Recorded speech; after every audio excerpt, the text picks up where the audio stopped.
me if you want to live. You just don't turn it off! What's going on, everyone? Welcome back to the channel. My name is Jason. You're watching Backtrack Cinema. And today we're going to be going through my top 100 movies of all time. I've been waiting to do this list ever since I started YouTube. It's finally here. We're going to do this huge video of my top 100 movies of all time. And I'm obviously not going to talk about all 100 movies. I'm going to cut some video montage because I've reviewed some of these movies. I've talked about a lot of these movies on this list. So I'm kind of just going to pick random movies to talk about along the way. And you know what? Let me know in those comments what your top 100 are, or just your top 10, or just, you know, some random movies that you really like. We'll have a good discussion in those comments about our favorite films, our favorite movies. If you're new to the channel, hit the like button, subscribe if you like this kind of content. Just keep in mind, all of you, that this is my personal list. These are the movies that just really speak to me. Either they're really entertaining, or, you know, they're very comforting, or I grew up with them, or, you know, just something in them that just struck a chord with me. So if a lot of your favorite movies are not on here, it's okay. This is a hard list to make. And I encourage you all, every one of you, to do a top 100 movies of all time. And if you're a YouTuber or content creator, I definitely encourage you to do a video like this, because they're a lot of fun, man. Without further ado, let's just get into it. Let's talk some movies, man. So coming at number 100 is the Jason Statham film Crank. I remember first watching it on the movie channel. I came home, my wife said, Jason, you got to watch this movie. It was pretty crazy and it's pretty unique. We watched Crank together, her second time, my first time. And I just love the concept of this wild, entertaining film that just presses on the gas and doesn't let go, with this concept where Jason Statham gets this Chinese cocktail, and if he doesn't keep his adrenaline up, he's gonna die. So just imagine what you could do with that. You know what I mean? And that's what's so entertaining about it, seeing what this guy does to keep himself alive. Whether it's the getting car chases, beating people up. We all know the famous sex scene in the town square, which is absolutely hilarious, right? And at this point, I think Jason Statham, you know, he was in Snatch, he did Transporter, he was really starting to come into his own, and I think Crank really showed how funny he could be too, while being that kind of legitimate action star. I like the direction of the movie, how they utilize all the rock music in the movie. I think the characters are great, and I think it really lands too with that ending too, where he just falls onto the pavement and his eye blinks. Great flick.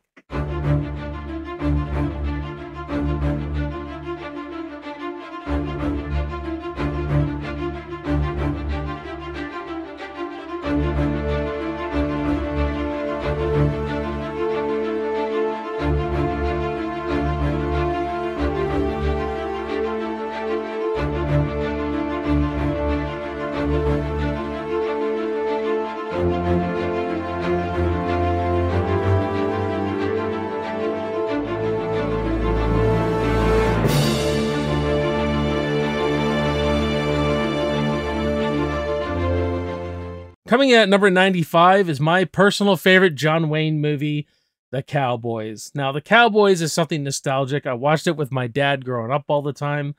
It was relatable to me because of the boys in it. Because you could relate to all these kids and what they are going through and the coming of age story. So essentially what we have is the gold rush is here. John Wayne's a cattle rancher, and he can't find any men to herd the cattle across the countryside and stuff like that.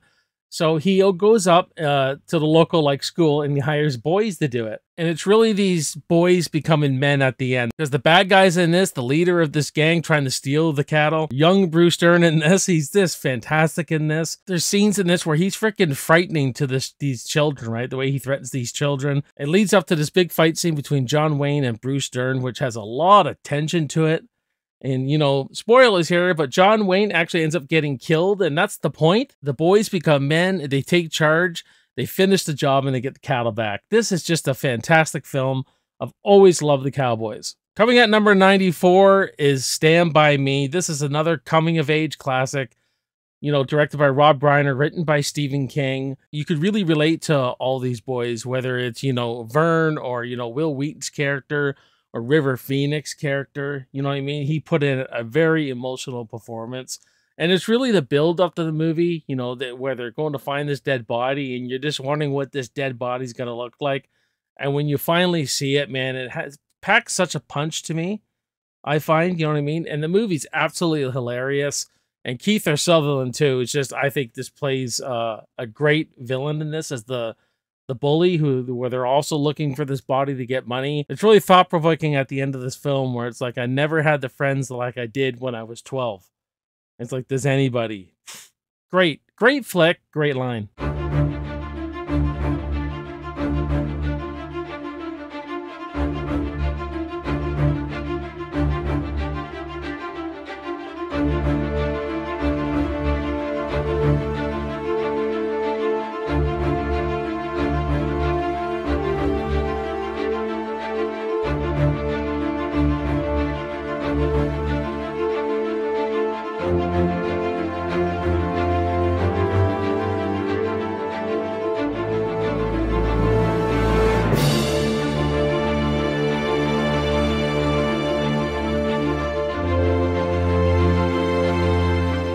Coming at number 89 is Peter Jackson's King Kong. Now, I love this movie. It's my favorite King Kong flick. I thought the motion capture was great, done by Andy Serkis.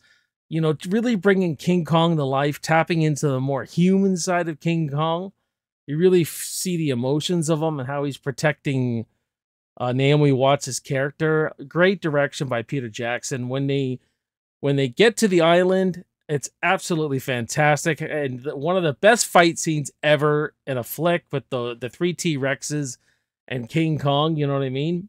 And like I said before, that interaction between Naomi Watts and King Kong and the ending on the Empire State Building, fantastic. My biggest problem with the movie that keeps it to a perfect masterpiece, 5 out of 5, is we are in New York way too long. It feels a little self-indulgent. You know, the way Peter Jackson could create New York, old, you know, New York in the 30s and stuff like that. I appreciate it. I do think there's some good moments in there, but we're there way too long, I feel. I just feel like we're there way too long. We just could have pushed it, you know, a little faster. I think we just get to know the characters when they're actually on the boat. So that little bit of beginning there, I think they could have trimmed. They could have done some editing, but you know what? Looking at it, I still love it. I still watch it. Sometimes I'll fast forward to get to the island, but still love the movie. Coming at number 88 is Godzilla -1. Now, this movie has potential to go up on my top 100 films of all time. I did this from my first viewing, and I loved this movie, bringing Godzilla back to this really human story. You know what I mean? And Godzilla in this, the way they filmed him, the way they shot him, you know, having something to say again. Our main character here, who's I forget his name, but he's a kamikaze pilot who was just too scared to die for his country, and he's living with all this guilt and everything. He gets a ready-made family when a girl finds a baby, and him and this woman start living together to survive. But, you know, making the story about people again, and, you know, the human condition. I really like the way they handled Godzilla. A little bit predictable at the ending, I guess you could say, since he's a kamikaze pilot. We got to go on this arc, and we know what was going to happen. But I did not expect the girl, the woman he was living with, like, I guess his ready-made wife, to survive. And honestly, I think that was a little out there to have her survive this blast, this radiation from Godzilla. But that boat scene, man, I don't know if you want to call it the Jaws scene or whatever, when he's coming up and down the water and you see him full face, like in zoom, and the way he's going after the boat and everything, and they're launching shit at him and everything. Oh man, that was some fantastic cinematography. Just unbelievable, and just a great film.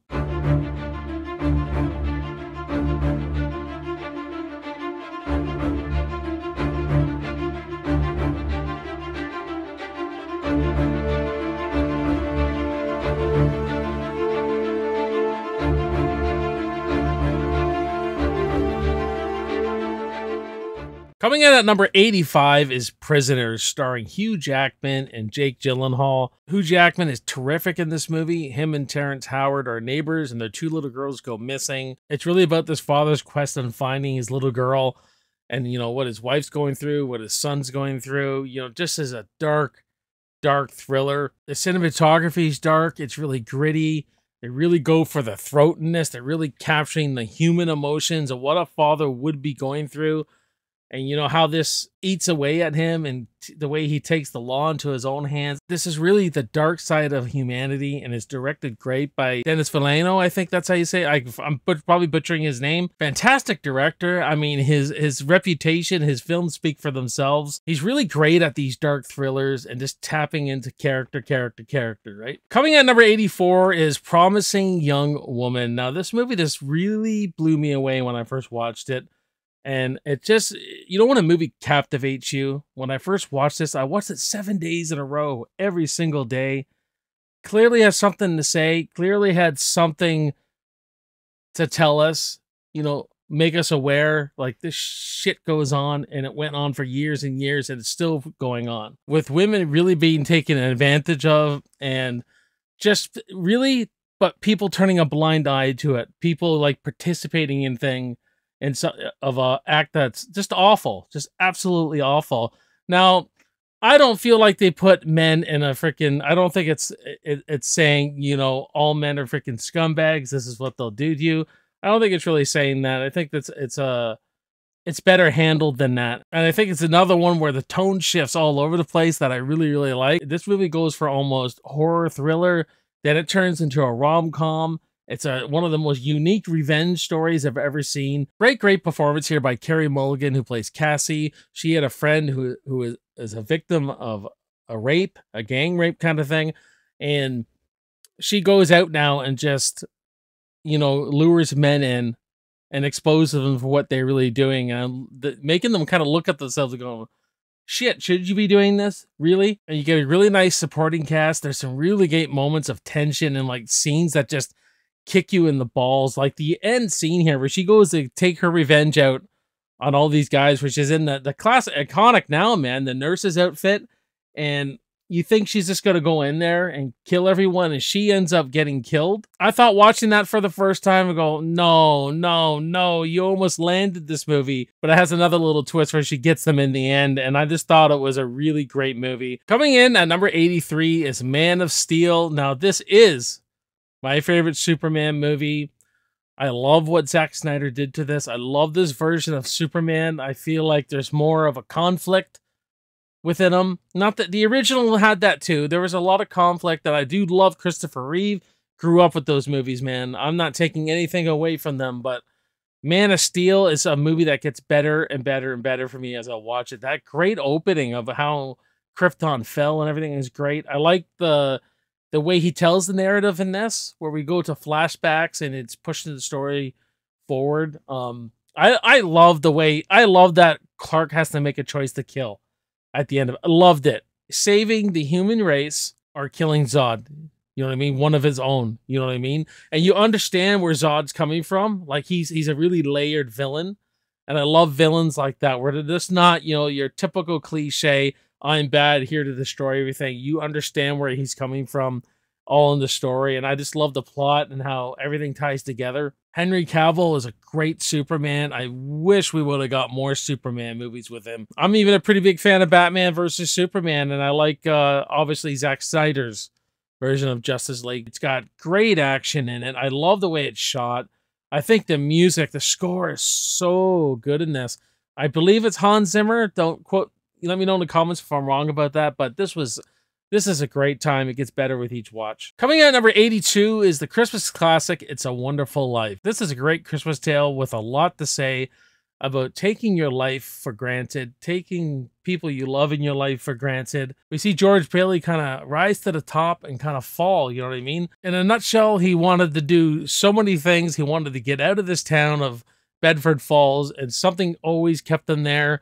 Whether it's, you know, the family business, and he gets married, he has kids, he raises a family, then things really go to hell for him. And with this angel, you know, watching over him, and how he's going to get his wings is to help George Bailey by, you know, making it that he was never born, and just seeing the impact you have on people.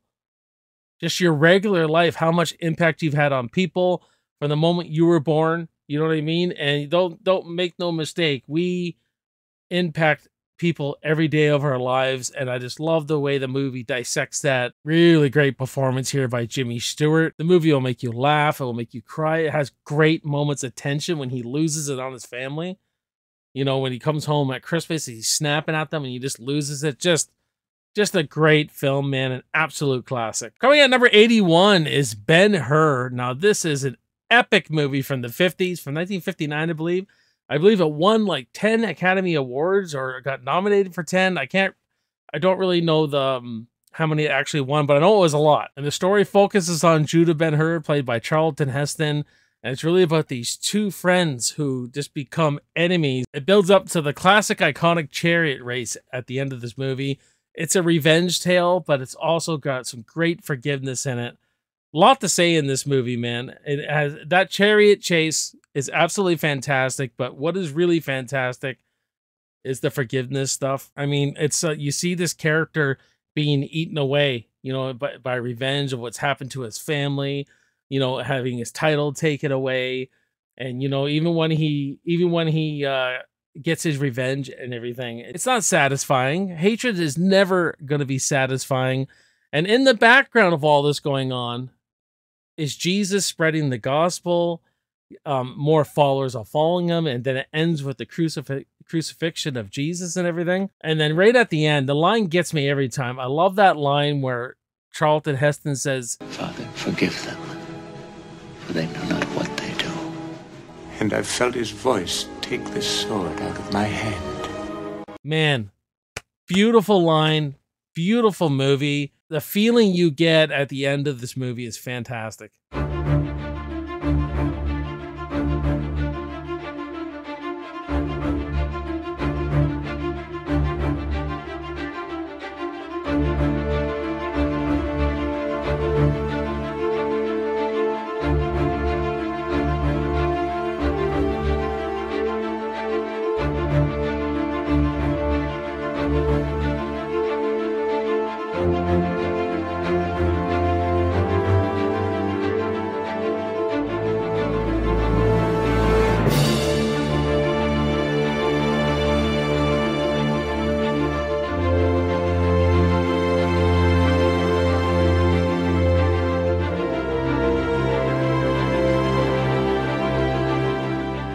Coming at number 75 is Flatliners. This is a dark thriller starring the Brat Pack. We got Kiefer Sutherland, Kevin Bacon, Julia Roberts, Oliver Platt, William Baldwin. I do think William Baldwin is the weakest in this cast. I feel like I think he's directed well and everything, but he against the other ones, I think he's pretty weak. But this is all about a bunch of medical students who want to see if the afterlife exists. So they put themselves under these experiments where they stop their hearts for like a minute, and then they build it up to 2, then 3. And what they do is they bring all the crap they've done bad to people, like their sins come back to them in like physical form, or they're seeing things. And it's all about them coming to terms with people they've done wrong and asking for forgiveness, and how much of a huge weight this is off them. And Kiefer Sutherland's the one is the worst predicament, because he actually killed this kid. Ask forgiveness for that would be kind of tough. So the end climax is absolutely great. I think Kiefer Sutherland is fantastic in this movie. I love the dark edge. I like how gritty it is.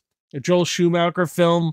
You know, don't judge him for just those Batman films, man. They're awful. But he, you know, Flatliners, he directs his ass off in this movie, man. And believe it or not, it's a movie that kind of like scared me as a kid, just with that cinematography, you know, when he's going down the dark alleys, and just the feeling you got from the movie. It really created a lot of tension and a lot of anxiety, you know what I mean? Coming at number 74 is Breakdown. This is a great road thriller with Kurt Russell. Absolutely love the tension in this movie. I mean, I can't believe the same director did this movie, did Terminator 3. It's beyond me, man. It's absolutely beyond me. But this one is such a tension-filled ride where Kurt Russell and his wife are traveling the countryside, and you know, she gets kidnapped, and he kind of goes after her and stuff like that. And it just really knows how to put the gas pedal on, and it ramps. The tension starts slow, builds to this ultimate climax. And putting a great actor like Kurt Russell in this role is just icing on the cake, man. I love these little thrillers that know how to play with tension, know how to emote those feelings inside of you. They get you full of anxiety, get you sit on the edge of your seat, and not throwing that comedy in, you know, just keeping that on there and building it, and Breakdown does a great job of this. Coming at number 73 is The Matrix. Now, this is the first movie I ever bought when I first got a DVD player. The Matrix was the first one I bought. Me and my brother put it in, and we could not believe how great it looked. The DVD quality, going from VHS to DVD. The Matrix has a great story, a great plot, great characters, thought-provoking, compelling. When you come out of this movie, you're just really thinking, you know, we could be living in a Matrix. Your mind's almost like, how would we know the difference if we're in this, you know, computer program being used like a battery? You know, like, how would we know the difference? So it was really thought-provoking in that way. Again, something to say about the dangers of artificial intelligence. You know, Keanu Reeves, I think, is really, really good in this movie. I mean, everyone uses this style of cinematography now. You know, they slow-mode everything, you know, where they'd freeze frame and then they would spin the camera around 360 degrees. Just very unique movie, and its costume design, the colors of the green in it and everything is absolutely fantastic. And, you know, I love that classic scene in this where he's, you know, he's like, I know Kung Fu, you know, he's downloading all this stuff into him, and Morpheus is like, show me. And they have that fight. It's great. It's a martial arts film. It's a science fiction film. It's an action film.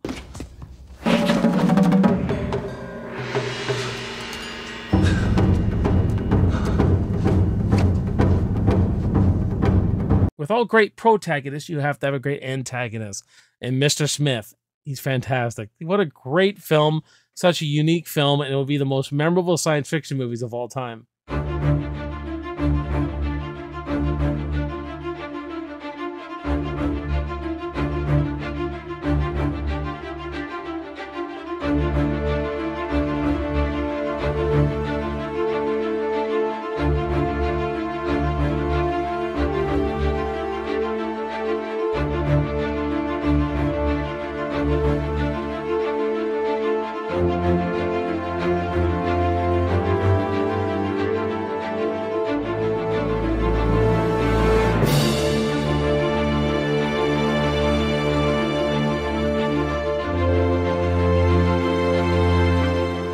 Coming at number 68 is the classic Frankenstein. Now, I love this movie. Another horror film, early horror film that has a lot to say. How many times has Frankenstein been retold? I mean, you could see First Blood is a Frankenstein-style movie about an outcast, about someone who doesn't fit into this world, something who was created. Frankenstein's created in this lab through different body parts and a psychotic brain, and he doesn't know what he is, who he is. He just acts. You know what I mean? And I just love it because you can relate to that. If you've ever felt like you're an outcast of society, if you ever felt like you don't fit in, you can relate to this. And again, beautiful cinematography. Some of the imagery in this movie. You just imagine the audiences back then seeing Frankenstein for the first time. You know what I mean? When he throws that little girl into the pond too, or the lake. Man, that must have been just brutal to watch at that time. You know what I mean? Brutal to watch at that time. But Frankenstein is just one of my favorite stories of all time. Like, if you were to rank your favorite stories of movies, like we're talking narratives, plots, the story, right? Frankenstein would be really up there.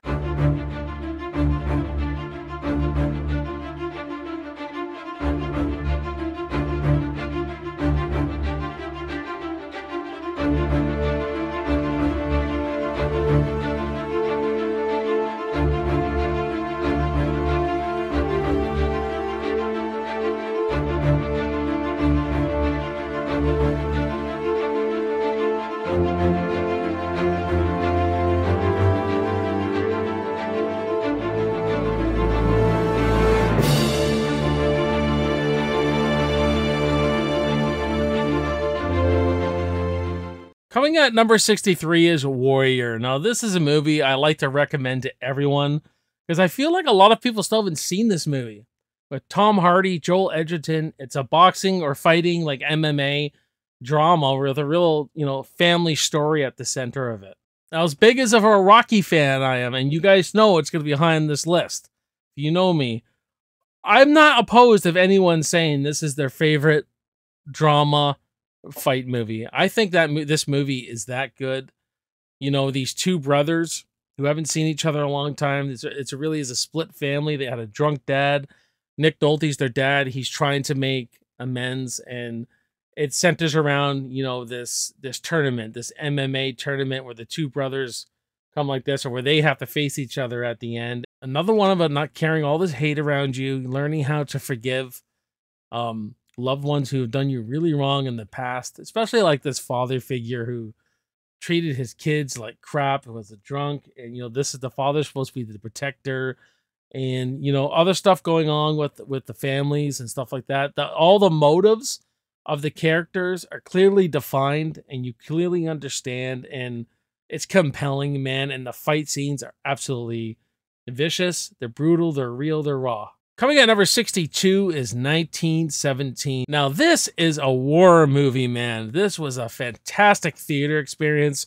One of the best theater experiences I've ever had. Roger Deakins at the helm of cinematography. All one take, the whole movie. I know there's transitions in there, and but man, they really made you think this was all one take. And it's really about these two soldiers who have to cross into enemy territory.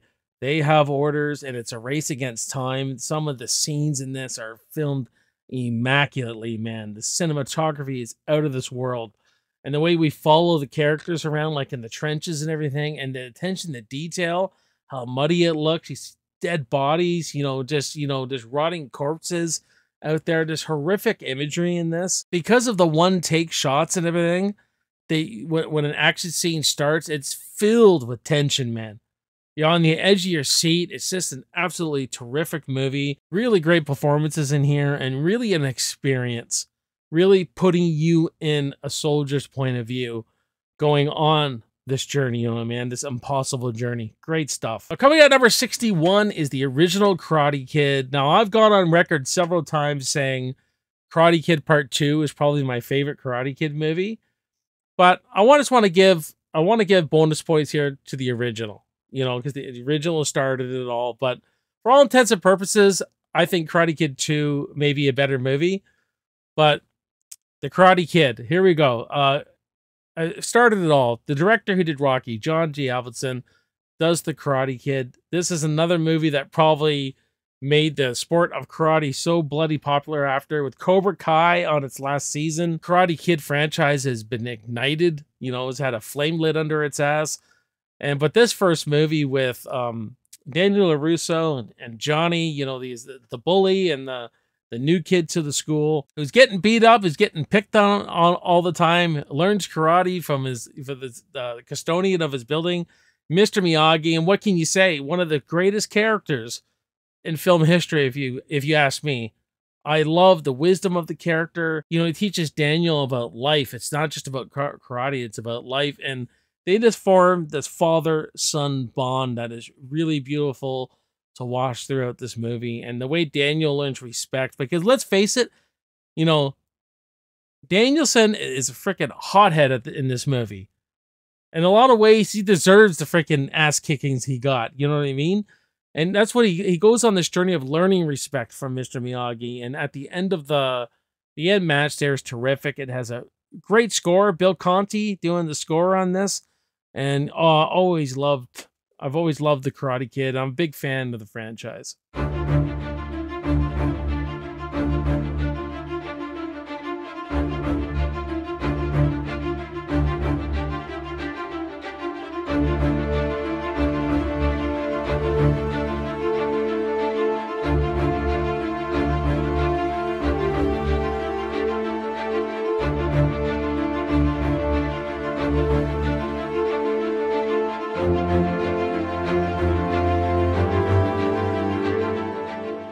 Coming in at number 57 is Pirates of the Caribbean. This is just swashbuckling fun, man. Really tapping into the old style pirate movies from the black and white pirate movies from the 40s. This is probably one of the best Disney films ever, maybe. Definitely from the early 2000s. And, you know, I really feel like the special effects still hold up in this movie. Johnny Depp as Jack Sparrow, just a magnificent performance. You know, just, I love the tone they went after in this film. It has a lot of adventure, it has a lot of action, but it's very comedic. And whenever Johnny Depp is on screen, you're just glued to him. You're glued to this character. The way he bounces through this movie, his delivery of his lines is just absolutely hilarious. And one of the best introductions to a character, that opening where you think he's on a big tall ship and he comes in and he's on a little boat, you know what I mean? And he comes in the Portsmouth, you know what I mean? It's just, I crack up every time. The great lines like, "Where's the rum gone?" You know, all this guy cares about is rum and drinking.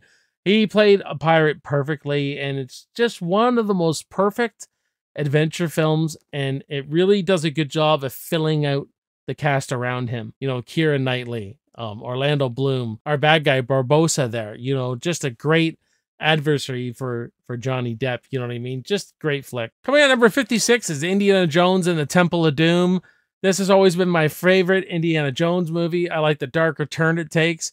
Love Short Round in it. It has all the classic Indiana Jones stuff. It gets freaking crazy dark in this, where Indy gets possessed, where Mola Ram, you know, rips the guy's, you know, freaking heart out, and the ending on the bridge is absolutely fantastic. But to me, it's a perfect adventure film, man. It just goes from one set piece to the next, and it's great. Now, the girl in it, I know a lot of people find annoying. I always felt like they didn't push her far enough.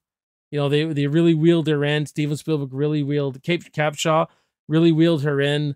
They knew not to overplay it too much. I know a lot of people find her irritating, but I never got that. I never felt that way, but Temple of Doom is fantastic. Coming at number 55 is Beverly Hills Cop. This is a perfect action comedy. And when I say perfect, I mean perfect. You got a great chemistry between Eddie Murphy and Judge Reinhold and John Ashton, who plays Taggart. Just absolutely perfect. You're right on board with the story, you know, where Axel finds his friend dead, and he goes finds out what happens. And it's really not, there's very little action in it, really. At the end set piece, a couple other scenes, but it really knew how to go for the comedy from scene to scene to scene to scene. Seeing Eddie Murphy really embrace this character, seeing him bullshit his way through Beverly Hills is absolutely hilarious. And the music's really, that 80s music is really driving this movie, man. Really driving it. I love Beverly Hills Cop.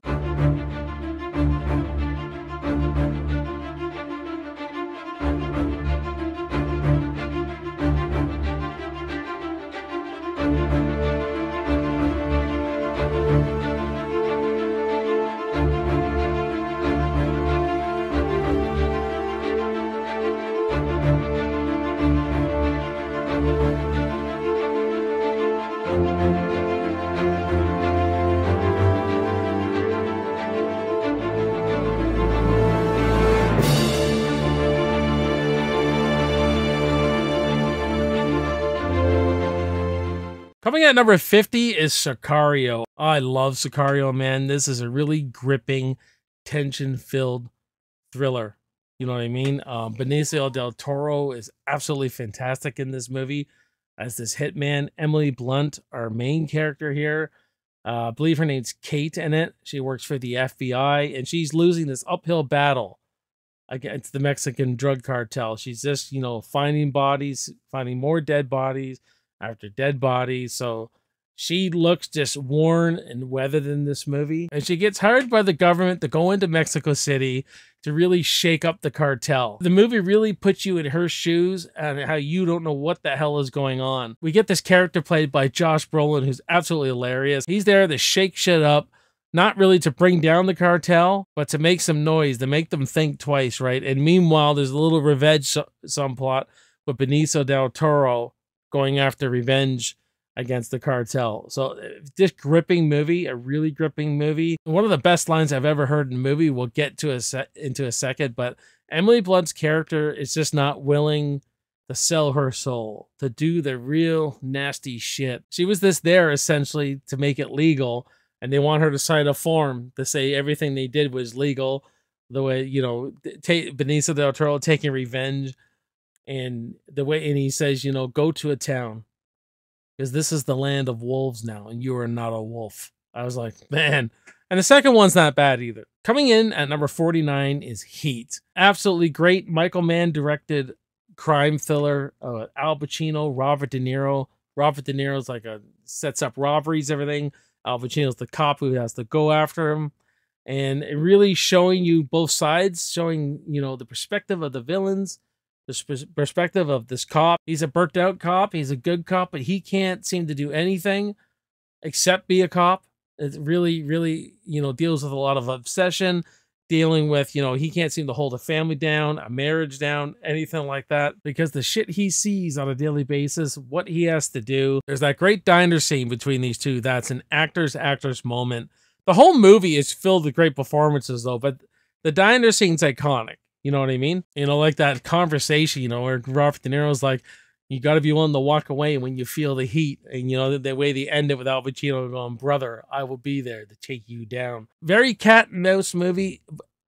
Great movie with one of the best gunfights ever. That big classic gunfight in the street there. It's iconic now. Just terrific movie.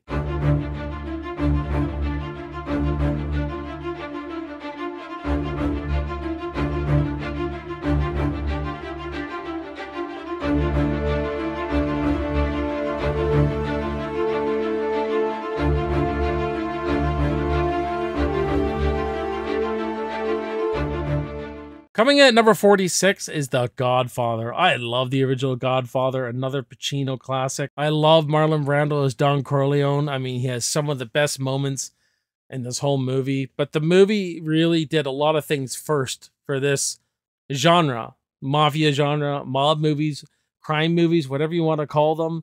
You know what I mean? It really did a lot of first. Like the violence is actually pretty raw and gripping for its time. You know, the decapitated head horse in the bed, just every cliche you see in these movies now, it was kind of original. Seeing Michael Corleone's character arc of this almost sweet young, you know, war hero to this ruthless mob boss by the end of the movie. The dude's ordering hits, and then he's at church baptizing his nephew. Like, it's just it's a brutal movie. Probably one of the best opening scenes I've ever seen. The Godfather hits every mark of what I want to see in one of these movies. It's probably my favorite mafia movie.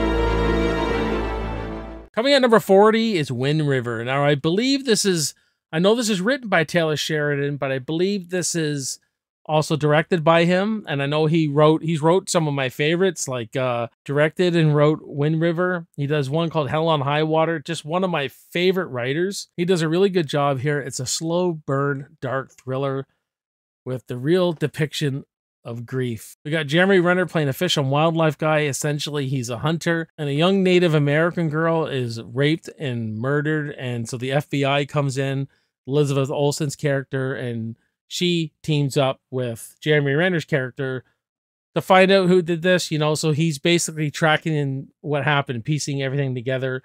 But it's a depiction of grief, you know, where Jeremy Renner kind of went through the same thing, but he never got closure. He never found out what happened to his daughter. You know what I mean? And so by solving this one, he gets a little bit of closure, but it's really about how, you know, dealing with the grief, you know, how this never goes away. You just you gotta learn to live with it. You gotta carry your scars. You know what I mean? And I just think this is a dark, dark movie, man. And that has there's not much action, but when you get the action, it's really in your face. It can be really vicious, and you feel it more. You know what I mean? You really, really feel it. Coming at number 39 is Over the Top. Now, a lot of people are looking at me like, how could this movie be this high? I think this is a very heartfelt movie. Take the arm wrestling aside. The arm wrestling is just a means to an end. You know, yes, it is an arm wrestling movie, but it's about a father and son reuniting, rediscovering their relationship. And the arm wrestling's the flash stuff. It's the icing on the cake. But I mean, the real heart of it is this father and son. It's a great movie to watch with your son. You know, it's a great Father's Day movie. I'm not going to lie. The arm wrestling stuff is great. I think the music's fantastic. The arm wrestling matches are fantastic. And, you know, Bull Harley, great villain in this. Absolutely. You want to set someone up as a villain.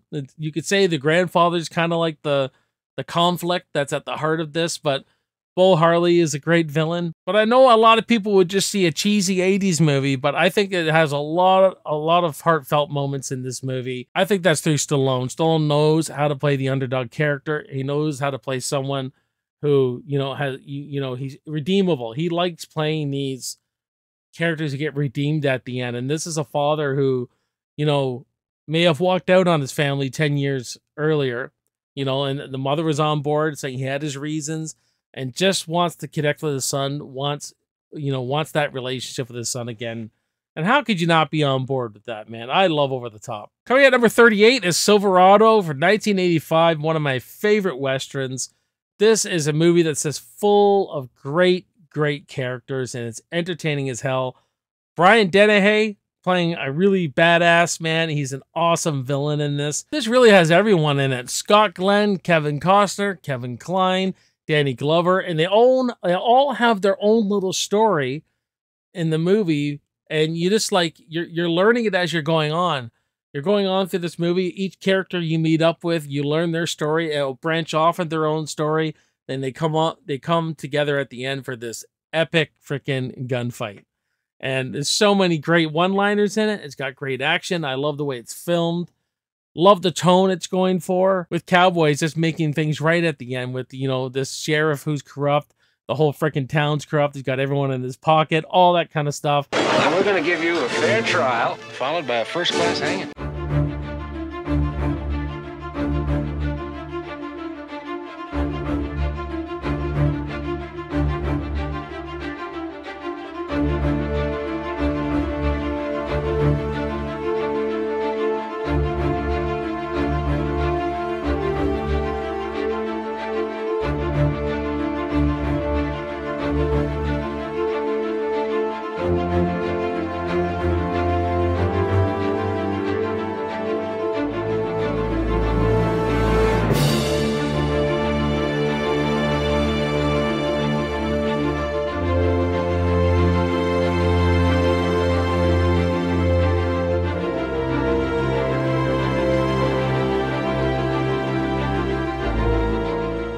Coming at number 32 is Saving Private Ryan. I absolutely love this movie. What a great war epic. It's, again, not a fun watch. Very brutal watch, very visceral watch. It will make you feel. I mean, you could be shedding tears in this thing, man. And that battle scene is absolutely gripping and vicious and visceral. And like, that is the closest to a war I would ever want to be. It really makes you think of what these soldiers did and how they won freedom for us and all that jazz. It all centers around this unit led by Tom Hanks, who has to find Saving Private Ryan. Where they got to find Matt Damon because 3 of his brothers had died, so they're there to bring him home. And along the way, you know, shit really goes down, and it ends with an epic, you know, war battle scene. And you know, the movie sacrifice, man, what all these men sacrificed for this one person. And it's got great music in it. Steven Spielberg's just at the top of his game here, man. Just love Saving Private Ryan. Coming at number 31 is The Fly. I love David Cronenberg's The Fly. I mean, Jeff Goldblum was perfectly cast in this movie. The practical effects are absolutely awesome. The tone of the movie's great because it starts very science fiction, but makes a right-hand turn into horror, man. You know, or like body horror, you could say, where he gets his DNA mixed with the fly's DNA and he starts turning into this human fly thing. And the interesting part is it's just not his physical transformation. Like his brain, his heart, his mind is all changing. And there's a great line here about, you know, he says about insect politics. You know, the way he tells Gina Davis just to get away, I'm changing, I'm turning into something else. You know what I mean? And it's heartbreaking at the end of this movie where she has to shoot him because it's a love story that's at the heart of this thing. It's a nice little love story. And Gina Davis and Jeff Goldblum just, you know, the great chemistry on screen. And when she has to shoot him at the end, the way her eyes are red, she's crying and everything, it just really makes you feel, man. And The Fly is just a great, great movie, man. I love The Fly.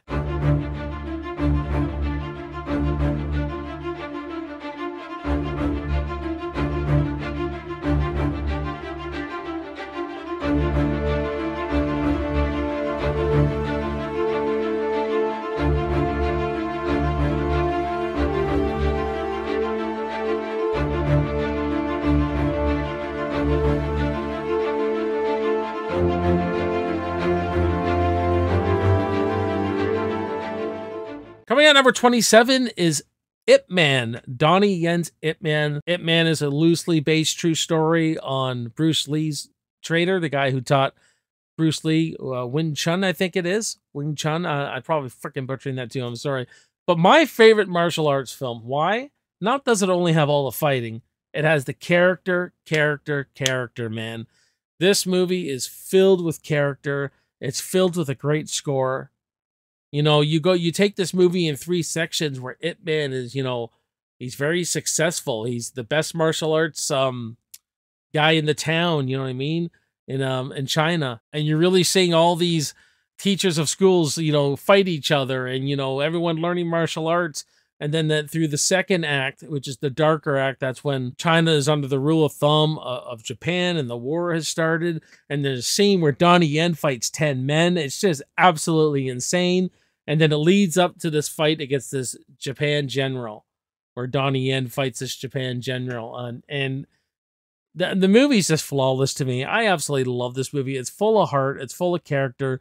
And some of the best fight scenes I've ever seen. Love it. Coming at number 26 is Lethal Weapon. Now, you cannot beat the chemistry of Danny Glover and Mel Gibson.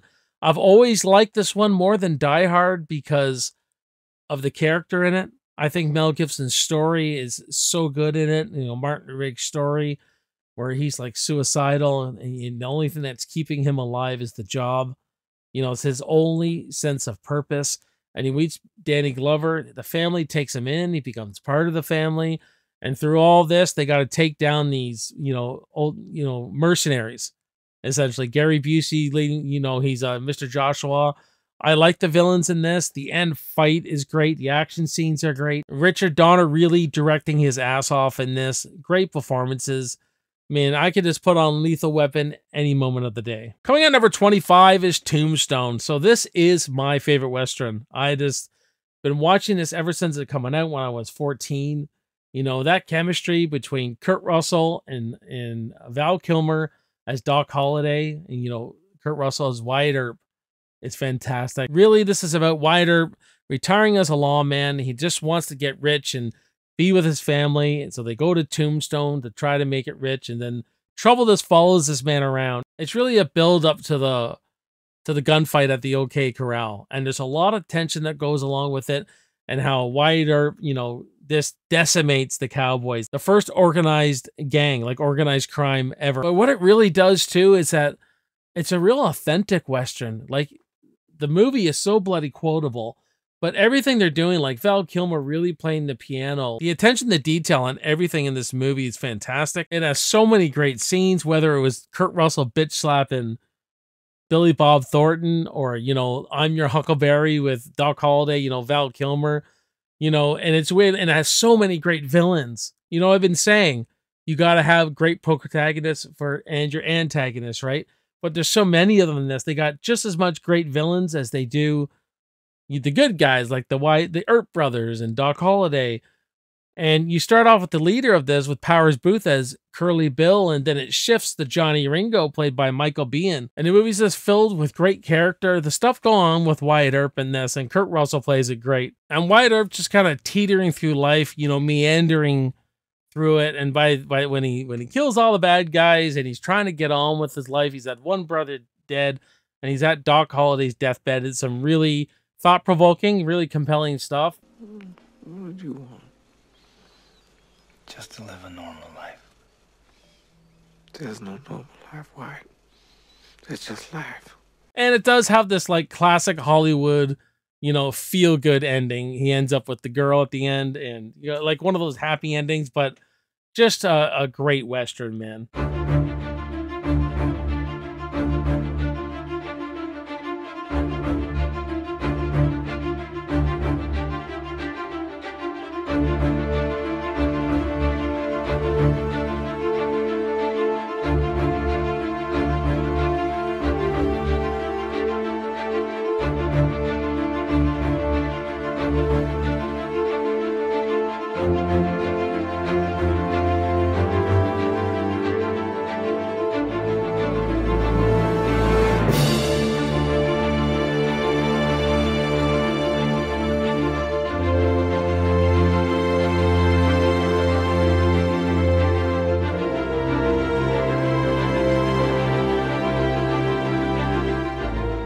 Coming at number 19 is Forrest Gump, and I've always really loved this movie. This is another movie I like to put on when I want to feel really good. If I'm down in the dumps, I want to feel good. It just all through Tom Hanks's character, this warm, loving, innocent character, and with the backdrop of the U.S. and shit that's gone on through history and stuff like that, you know, the birth of rock and roll and Vietnam and the Watergate and scandal and all this kind of stuff. And meanwhile, he's just loved one woman his whole life, his childhood friend, Jenny. And to me, I hear this a lot on through the internet, that Jenny was the real villain of this story. Jenny is not a villain at all, man. I know that she breaks Forrest's heart throughout this movie several times. But one thing she did, she gave him a kid. She gave him part of her self to him, and that ending at her gravestone, Tom Hanks's performance, man, Niagara Falls, man, and man, it just makes you tear up.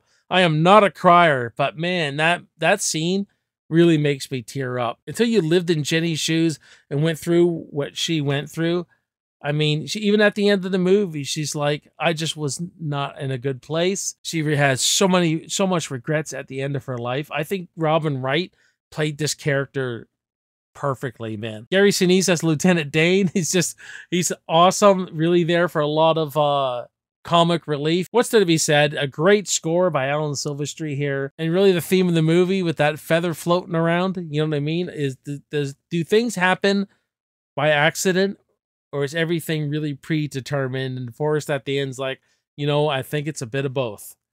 So I love this movie, man. I can't help. My heart glows every time I watch it. Coming at number 18 is Scent of a Woman. I love this Al Pacino performance. He's a miserable old goat in it. He's an ex-colonel who's blind now, and Chris O'Donnell's got to kind of like babysit him, and they go all the way into the city where he just wants to, you know, make love to a beautiful woman, eat at his favorite restaurant, and then blow his brains out because he feels he has nothing to live for. Essentially, that's what we have. And these two characters, you know, just bond. It's a great little relationship because they both learned a lot from each other by the end of this movie. And we all know the hoo-ah scene, and, you know, I'd take a flamethrower to this place at the end there in the school courtroom or whatever you want to call it. It's a great scene, but I love the scene where he's about to blow his brains out and he's telling him, get out of here, right? And he's like, I'm in the dark here. I'm in the dark. I absolutely love that, man. Just an brilliant performance, brilliant movie.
All right, everyone, we're on to the final 10. These are my top 10 movies of all time now. These are the movies I just watch 3 or 4 times a year. I watch whatever mood I'm in. I could put these on. Coming in at number 10 is The Thing. The Thing is just an amazing horror flick by John Carpenter. I think this is his true masterpiece. You know, practical effects still work. The tension really works. The fact that all these men are isolation, they can't trust anybody. You know, it really deals with paranoia, and it really dissects that and really shows it to you. And the way he directs it is brilliant. I think it's a brilliant film with a great score too. And, you know, Kurt Russell, just such a memorable character in this. Coming at number 9 is Alfred Hitchcock's Psycho. Man, I love this movie so much. I've been watching it ever since I was a kid.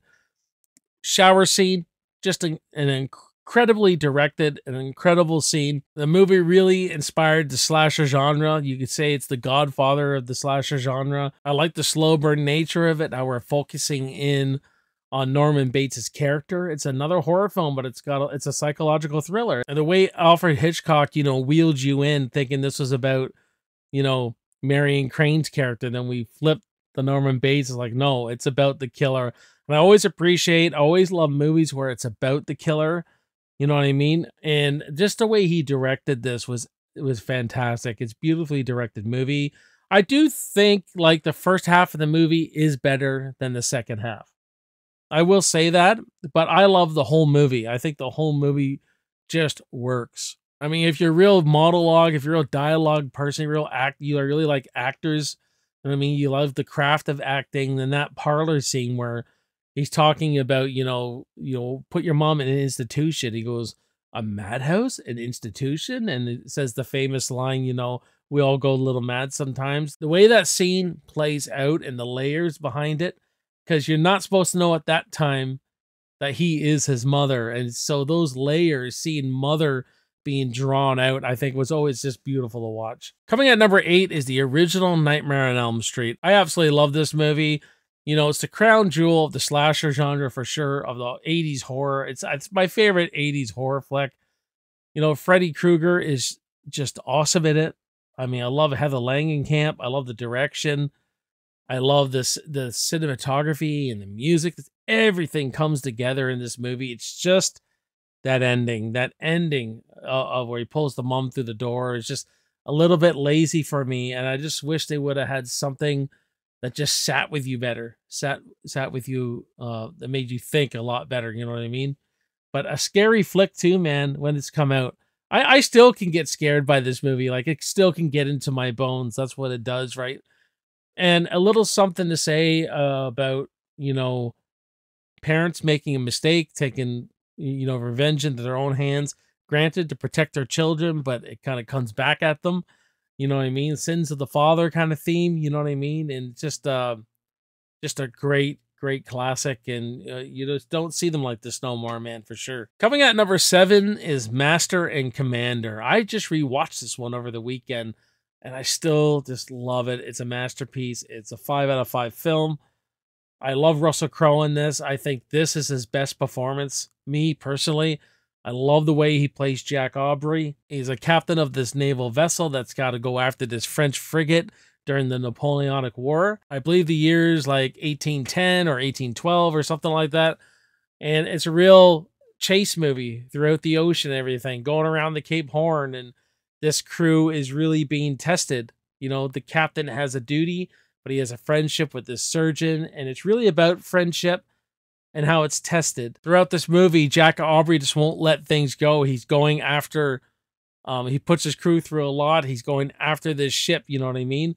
And then when Steven, the surgeon, his best friend, gets shot, he's got to make a decision. He's got the French frigate right there. He can catch up to her, take her, or save his friend. He chooses his friend. And, you know, that's the beautiful thing about the story. He chooses friendship over his duty for king and country. There's also other themes in this movie too. There's themes of like loyalty, balance. You know what I mean? Having this freaking balance, making this ship, this wooden world that they're all living in together work, and what makes it work. And, you know, different opinions and how it makes it work and all that kind of stuff. And battle scenes, that opening battle scene is one of the best battle scenes I've ever seen on a movie. Peter Weir just on the top of his game here. There's a real just good dissection of leadership and what it takes to be a leader and everything that goes along with it. You know what I mean? Coming at number 6 is Dawn of the Apes. I love this movie. Again, Andy Serkis bringing Caesar to life here. The sequel to, like, who would have thought this sequel would have been better than Rise of the Apes? But it was, man. And you've seen, you know, Caesar and Koba become enemies. You know what I mean? And you understand Koba. You understand why he's doing the things he's doing. But you understand how Caesar's trying to navigate through this thing and trying to prevent a war with the humans. And it is just an awesome movie with an awesome climax. You know, when they march into the humans camp, and when they see Caesar speaking for the first time, it's freaking awesome, man. The stare down, you know, and the humans are just like, the way they're reacting and everything like that. I absolutely love Dawn of the Apes. I love Matt Reeves' direction here. A really gritty film in this digital age we live in. It's got a blockbuster appeal to it.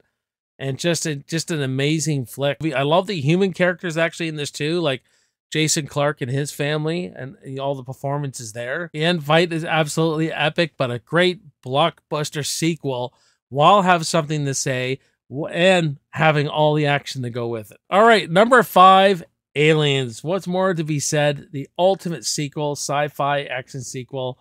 Ripley is awesome in this, Sigourney Weaver. We got great side characters in this, great action. This mother against mother battle at the end is just freaking awesome. And the way Ripley gets a second shot at motherhood with Newt, that's really the heart of the story. That's the beautiful part of the movie. It has the one-liners, the characters. You guys know Aliens. It's awesome. Coming at number 4 is Predator. Man, I have probably watched Predator maybe more than any movie on this list. It is one of the most entertaining science fiction action films by John McTiernan. The next year he goes on to do Die Hard. I mean, he was just on the top of his game here. I really love Arnold in this movie. I think Arnold really broke the mold of that character that we saw him playing Commando. We saw him play in other movies. Now it's 1987. I think he acted a little bit more in this. I like the character of Dutch, where he shows how smart he is. He shows that leadership quality he has, where he thinks, you know what I mean? He's not just brawn. The score by Alan Silvestri, how he really drives this movie forward, really setting the pacing, really, you know, it's a real fast-paced film. You know, I'm never bored through this movie ever. Great characters to fill out this team. Favorite, you know, creature, like the Predator is just awesome looking. Stan Winston just knocks it out of the park with the Predator. Absolutely terrific film. Coming at number 3 is the original Terminator. This is my favorite James Cameron film. Just love the story so much. Again, this is one of my favorite stories. I love this time travel aspect where a Terminator, this machine, is sent back to kill the mother of the leader of the resistance, and they send the soldier back, but also the soldier is actually his father with Reese, and it's a love story. I love Sarah Connor. I love Linda Hamilton in this movie. All the characters I love. Arnold really owns this role. The darker version of the Terminator. This is more like a horror film. It really has those vibes to it. The shootout there at the police station is absolutely just epic. It's badass. Great score to go with this movie. And what I like about the score too is how, you know, when it's very mechanical. When the Terminator, like dun dun dun dun, but then it's very human melody to it too, like during the lovemaking scene and all that kind of stuff. And I love this movie, man. I could watch this movie any day of the week. Just an amazing movie. All right, there's 2 left. So number 2 is First Blood. What can you say? Love John Rambo. I love Stallone as this character. This is more of a character story about a man who is not exploding. This man is imploding. You know what I mean? This man is got this something to say about these soldiers coming back with their PTSD, getting no help. He gets pushed around by the police force, and then he just turns into that soldier, man. And it puts the man in action.